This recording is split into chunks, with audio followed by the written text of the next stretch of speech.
안녕하세요. 부동산 DJ 한정훈의 강의. 오늘은 이런 주제로 시작합니다. 시장을 읽어라. 당신이 전문가다. 자, 제가 왜 이런 주제로 시작을 했냐면요. 많은 전문가들이 지금 시장이 어떻다 저떻다 얘기를 하지만 오히려 우리 시청자분들이 전문가가 될 수 있습니다. 자, 어떻게 전문가가 될까요? 한번 내용을 보시기 바랍니다. 자, 부동산 시장을 예측하라. 어떻게 예측을 해야 될까요? 항상 시장을 예측하는 건 정말 어렵습니다. 많은 전문가들이 시장을 예측한다고 하지만 항상 결국은 틀리게 되죠. 맞는 걸 별로 못 보죠. 항상 틀립니다. 자, 그런데 여러분들은 잘 제 강의를 들으시게 되면은 시장을 충분히 읽을 수 있는 힘을 갖게 됩니다. 자, 보시죠. 자, 부동산 시장 우리 항상 뭘 해야 돼요? 나무만 보지 말고 숲을 봐야 된다. 이거 정말 중요합니다. 자, 정부의 지금 고강도 대출 규제가 나와서 지금 시장에서는 여러 가지 문제들도 일어나고 있고요. 많은 전문가들이 가장 강력한 고강도 규제다 이렇게들 얘기하고 있지만 정부의 고강도 대출 규제가 나무일까요? 숲일까요? 아리송하죠? 자, 시장의 흐름을 결정하는 거는요. 뭐예요? 유동성과 금리입니다. 즉, 시장에 돈이 많이 지금 들어오고 있느냐, 아니면 앞으로 시장에 돈이 많이 들어올 것이냐, 그리고 금리가 인하가 될 것이냐, 인상이 될 것이냐. 그런데 지금의 가장 큰 화두가 바로 유동성과 금리인데요. 이 유동성과 금리는 뭐예요? 긍정적인 쪽으로 가고 있죠. 돈은 기준금리가 내려가면서 어떻게 돼요? 시중에 점점 더 많이 풀릴 것은 기정사실이죠. 거기다 추경 예산까지 3조 이상이 지금 풀릴 예정이죠.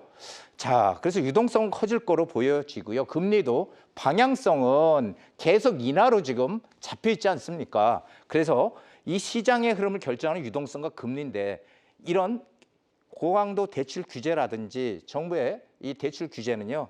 장가지에 불과한 것입니다. 그래서 이것은 일시적인 단기적인 효과만 있을 뿐이다. 제가 항상 말씀드렸죠. 자, 과거 2021년도와 2025년도 시장을 보면은 아주 판박이 시장입니다. 너무도 똑같아요. 자, 이 당시도요. 유동성 코로나19 사태 우리 기억나죠? 돈이 시중에 엄청나게 풀려 있던 시절이죠. 그리고 투자 심리도 높았던 시기고요. 공급도 여전히 부족한 시기였습니다. 지금과 똑같아요. 2021년도 규제 대책 계속 나왔죠. 2020년도, 21년도 나왔지만은 어때요? 부동산 가격은 역대급으로 올랐다는 거죠. 14.9% 약.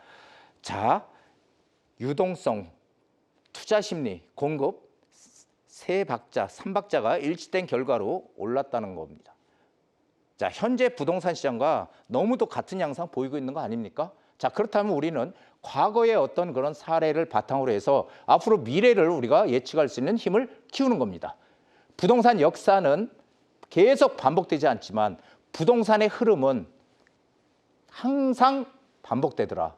이게 제가 부동산을 하면서 부동산에 있으면서 얻었던 가장 큰 경험 중에 하나입니다.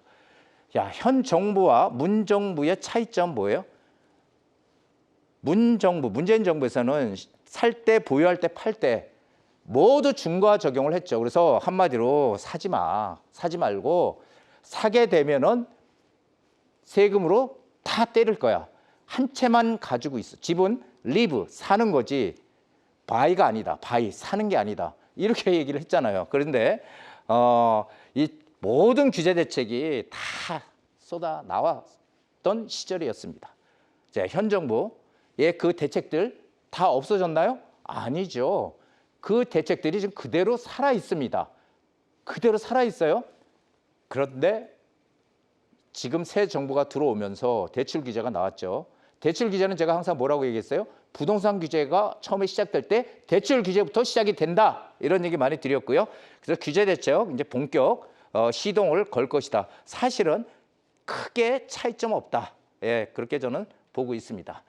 자, 또다시 시작된 다주택자 규제 627 대책입니다. 다주택자 규제. 자, 다주택자 규제는 이게 집값 양극화의 주범이다. 제가 항상 말씀드리는 거죠.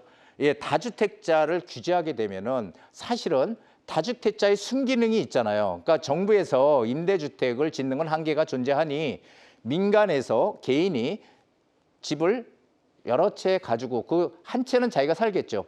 집이 100채 있는 사람도요. 한 채는 자기가 살고 99채는 세를 주는 거잖아요. 전세든 월세든. 정부에 못하는 역할을 하는 순기능을 다주택자들이 가지고 있다는 것을 인정을 해줘야 되는데 다시 현 정부 들어와서 다주택자 규제가 시작이 됐다. 자, 다주택자 규제에서 똘똘한 한 채만 가지고 있어. 이렇게 되면 어떻게 됩니까? 여러 채 집을 가지고 있던 걸 다 팔고 특히 지방이나 이런 데 좀 가격이 안 오르는 곳들의 매물은 팔고 강남이나 이런 서울에 똘똘한 집 한 채만 가지고 있는 거죠. 자, 이렇게 되면 양극화가 점점 커지는 겁니다. 집값은 올해가 제가 초양극화의 원년이다 이런 얘기를 많이 드렸는데요. 양극화에서 초양극화 시장으로 양극화에서 초양극화로 진행이 예정돼 있다라는 겁니다. 다주택자 규제하면요. 본격화되면요. 전세라는 100% 현실이 될 것이다. 제가 올해 하반기부터 전세 대란이 일어날 가능성이 크다라는 얘기를 많이 드렸죠. 그런데 그것이 점점 현실화될 가능성이 크다라는 겁니다. 왜냐하면 다주택자들이 지금 뭐 토지거래 허가 구역으로 강남 3구, 용산구 묶었지만은 그렇게 되면은 거기서는 집주인이 직접 들어가 살아야 되잖아요. 그렇기 때문에 전세 물량은 나올 수도 없고요. 그리고 신규로 공급되는 주택이 없기 때문에 또 공급 물량도 없고 기존 주택 이렇게 되면 다주택자를 집을 팔게 되고요. 그렇게 되니까 결국은 이 다주택자를 자꾸 규제하게 되면은 사실 시장에 오히려 반대 현상이 많이 일어날 것이다. 전세란 100% 현실이 된다. 이것도 기억을 하십시오. 자, 그렇다고 해서 다주택자들을 옹호하는 건 아니에요. 왜 그러냐면은 다주택자라도 2주택, 3주택 이걸 다주택자로 몰아서기는 좀 그렇지 않습니까? 집이 20채, 30채 이렇게 있다면 이건 투기의 요소가 너무 강하기 때문에 규제를 해야 되지만 2주택, 3주택 이거 다주택자라고 보기는 조금 어렵지 않을까요? 자, 그래서 6.27 대책의 효과는요. 급등한 가격 억제를 위한 단기 규제에 불과하다라는 겁니다. 과거 사례처럼 일시 조정 후 추세를 따라갈 것이다. 추세라는 거는 제가 항상 말씀드렸죠. 이게 흐름이다. 흐름. 시장의 흐름. 이 흐름이 상승 흐름으로 가느냐. 지난번 강의에서 제가 말씀드렸죠. 상승 흐름으로 가느냐 아니면 하락 흐름으로 가느냐 이런 얘기인데요. 상승 흐름으로 지금 가고 있다는 거 제가 말씀드렸잖아요. 자, 그렇다면은 이 추세가 상승 추세로 다시 따라간다라는 거예요. 그래서 그렇게 되면 어떻게 돼요? 다시 추가 후속 대책이 나올 가능성이 크다. 하지만 추가 후속 대책이라는 게 뭐 뻔하죠. 조정 대상 지역으로 지정을 하든지 아니 토지거래 허가를 묶든지 뭐 이런 규제들 투기과열지구로 지정하든지 이런 규제 기존에 있던 규제가 그대로 따라오는 것밖에 없다는 거죠. 특별히 나올 대책은 없다. 자, 대책 이후에 시장 반응을 보면요. 거래량 줄고 매수 수요 주춤하고 있습니다. 자, 불장이라고 얘기하는데 아주 뜨거웠던 불장에서 숨고르기 장세로 전환했다. 집값이 올라도 너무 오른 건 맞습니다. 그래서 규제가 분명히 들어가야 되는 건 맞지만 근데 이 숨고르기 장세로 지금 전환이 됐어요. 그래서 거래량도 줄고 수요도 지금 한창 줄었죠. 자, 이렇게 되니까요. 근데 이게 지금 보면은 규제가 나왔는데 불구하고 그래도 오른다. 2명 중 1명 예측. 4년 만에 최고치. 응답자의 13%가 하락 전망을 했고요. 결국 나머지 49%가 상승 전망을 했대요. 전체 인구 전체의 그 설문조사 한 중에서 49% 거의 절반 가까이가 상승할 거다. 이렇게 얘기하고 있습니다. 결국 제가 보는 시장의 변동성이라는 거는요. 뭐가 좌우해요? 심리가 좌우한다. 심리. 그래서 정부에서도 이 수요를 억제하는 수요 억제책만 내놓을 것이 아니라 공급을 확실하게 할 테니 믿고 따라와라. 이렇게 시장에 강한 신뢰를 주는 것이 정말 필요하다라는 생각을 합니다. 자, 흐름을 이끄는 두 가지 요소. 제가 지난번에도 말씀드렸지만 흐름은 돈과 심리에 의해서 결정이 되더라. 자, 돈도 긍정적이고 심리도 긍정적이면 어때요? 돈도 긍정적, 심리도 긍정적. 그러면은 시세는 가격은 오르더라. 반대로 돈은 긍정적인데 심리가 안 좋아. 그러면 어때요? 시장은 그냥 그 상태로 가더라. 둘 다 안 좋으면 돈과 심리. 그러면 하락하더라. 이렇게 돼 있는 거죠. 앙드레 코스톨라니가 얘기했습니다. 헝가리의 전설적인 투자자죠. 자, 현재는요, 유동성, 돈과 심리가 상승하는 그런 시장이다. 이게 흐름을 끌고 있다. 그렇기 때문에 어떤 단기적인 그런 대책이 나오더라도 거기에 대해서 너무 일희일비하면 안 된다라는 얘기를 드리는 겁니다. 자, 정부의 재개발, 재건축 활성화 가능할까요? 자, 6.27 대책의 후폭풍, 재건축 시장, 재개발 시장 다 번지고 있습니다. 자, 근데 특히 재건축 시장이 지금 문제죠. 자, 이 집의 대출 한도 6억이 한도입니다. 6억을 다 준다는 게 아니고요. 6억까지, 최대 6억까지, 6억 못 받는 사람도 많다는 얘기예요. 자, 대출 한도, 관리 처분 인가 앞둔 정비 사업장 진행 차질. 자, 당연히 차질이 오고 있습니다. 이주일증 지연이 되고요. 공사 지연되고, 저번 부담금 또 증가하고요. 사업 진행이 차질이 생깁니다. 그러니까 정비 사업 위축으로 공급을 늘리겠다는 정책이 지금 반대로 가고 있다는 거예요. 공급이 이렇게 되면 늘으니까 공급 부족을 더 키울 수 있는 그런 대책으로 지금 가고 있다라는 겁니다. 자, 주택 공급 활성화 없이 집값 안정 없다. 자, 이거 동의하십니까? 재건축 시장이 막히면 유일한 공급 방법은 재개발 시장이에요. 재개발 시장까지 막아놓으면 어떻게 해요? 그러면은 공급이 없다는 얘기입니다. 왜냐하면은 지금 현 정부 투트랙이잖아요. 민간에서 공급을 늘리는 재개발, 재건축을 활성화시키겠다. 또 하나는요, 임대 아파트를 정부에서 공급하겠다. 둘 개잖아요. 두 트랙. 자, 이렇게 되는데 지금 재건축 시장이 이제 막혔다. 그렇다면은 공급 방법, 이 재개발 시장까지 막아놓을 수 있겠냐라는 겁니다.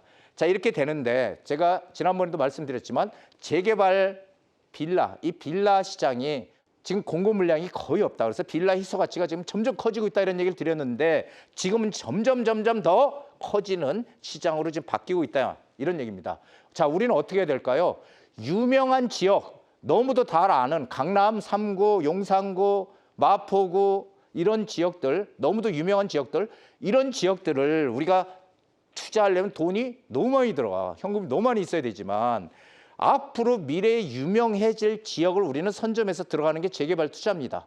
그런 지역, 그런 곳들은 투자금이 많이 들어가지는 않거든요. 그래서 이게 지금 이번 대책이 나옴으로 인해서 바로 이 빌라의 희소 가치가 커지는 이 재개발 시장으로 흐름이 쏠릴 가능성이 상당히 크다. 이런 얘기를 드리고요. 여러분도 내가 재테크는 내 재산을 늘리는 방법 중에 하나거든요.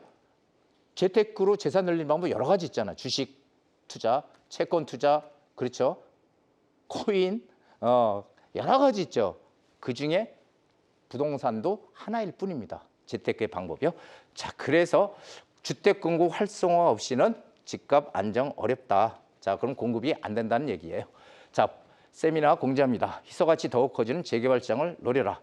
7월 23일 수요일 날 제가 강의를 합니다. 여러분들 재개발에 대해서 궁금하신 분들 오십시오. 제가 앞으로 시장에 대한 미래 가치, 앞으로 어떻게 변화가 될지 제가 다 알려드리는 시간 준비하겠습니다. 자, 오늘 여기까지입니다.